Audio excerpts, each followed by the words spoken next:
Good morning, বসো বসো বসো।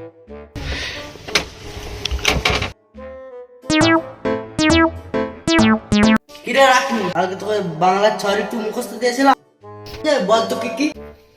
সব চারটে মনে আছে। কি কি বল? শীতকাল, বর্ষাকাল, আমকাল, জামকাল। আজকে আমকাল জামকাল কোন রীতি হলো? কত সহজ। আমকার সময় আমকাল, জামকার সময় জামকাল। আচ্ছা তুই বলতো, গার্লস এর মানে কি বলতো? এটার মানে হলো আমি একটা আম গাছ। আম গাছ কোথার থেকে এলো? আর মানে তো মেয়ে। ও হ্যাঁ স্যার, শিখিয়েছি গার্লস, তো আমি তো ভাবলাম গার্লস মানে আম। ও স্যার স্যার স্যার, আমার পেটে ইঁদুর দৌড়াচ্ছে গো। আমি বলেছি পড়া শেষ হলে বিস্কুট দিবে খেতে। আর পড়া কি শেষ? কাট, 2 আর 2 কত হয় বল? স্যার স্যার, 2 আর 2 5 হয়। হ্যাঁ 4 হয়। হ্যাঁ না স্যার, 5 হয়।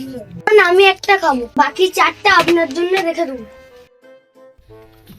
তোদের দ্বারা আর কিছু হবে না, বুঝলি? রাখি, শেষ একটা প্রশ্ন বলতো, মেদিনীপুর থেকে হাওড়া যেতে কতটা সময় লাগে? স্যার, এটা নির্ভর করে আপনি কার সাথে যাচ্ছেন। কি? আম্মুর সাথে গেলে 2 দিন লাগে, দোকানের কেনাকাটা করতে করতে আব্বুর সাথে গেলে 5 ঘন্টা লাগে।